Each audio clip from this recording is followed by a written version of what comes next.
Mission accomplished na naman mga lods. Good morning mga lods. Ayaw na naman umandar nitong electric fan, stand fan. Suspect ko nito, power cord nya. Troubleshoot ko muna mga lods, power cord. Gagamitan natin ng tester yan mga lods. Yan mga lods, nabaklas ko na. Unang gagawin ko dyan mga lods, check ko ang motor. Kung buo pa ba ang motor. Gamit ang aking tester. Yan. Natanggal ko na yung wire ng pagkakakabit sa capacitor. Yan ang i-check natin mga lods. Gamit ang multi-tester.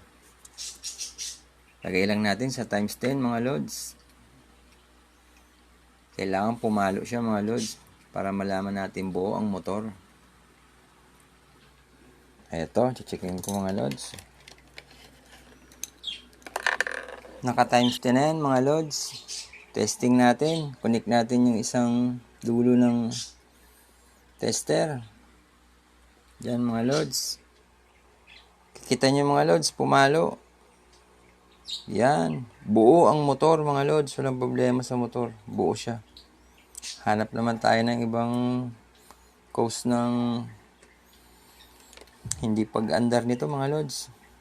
Power cord naman mga lods. Itong power cord na yan.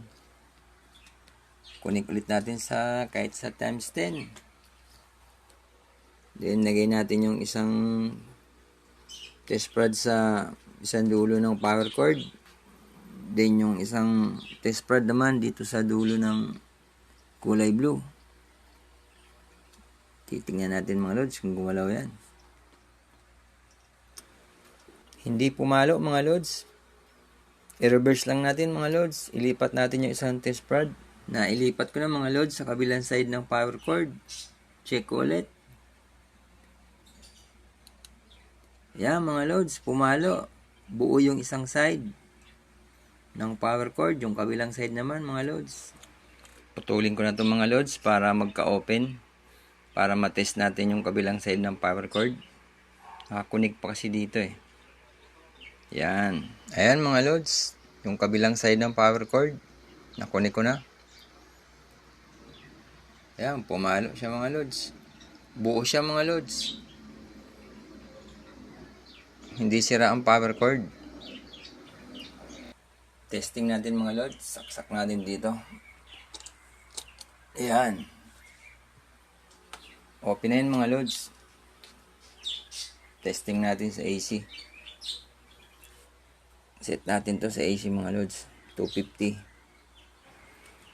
Ayaw mag-reading mga lods. Walang palo siya ng 220. Sira talagang power cord dito. Putulin ko na dito mga lods. Dito ako magputol. Try ko dito. Yan. Yan mga lods. Sabi ko na nga ba mga lods, power cord. Ayan, sinaksak ko. Inopen ko yung dulo niya.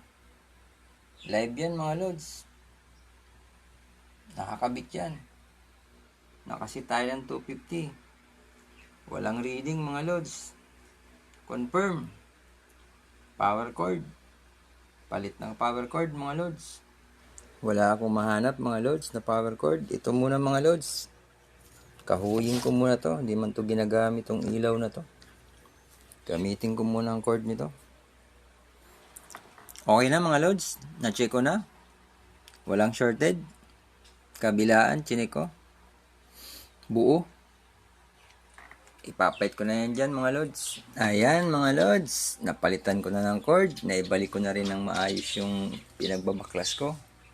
At nilagyan ko din ng mga tape yan. Electrical tape mga lods. Para safe. Safety mga lods ang kailangan natin. Para walang kuryenteng makadikit. Isaksak ko muna mga lods. Try natin.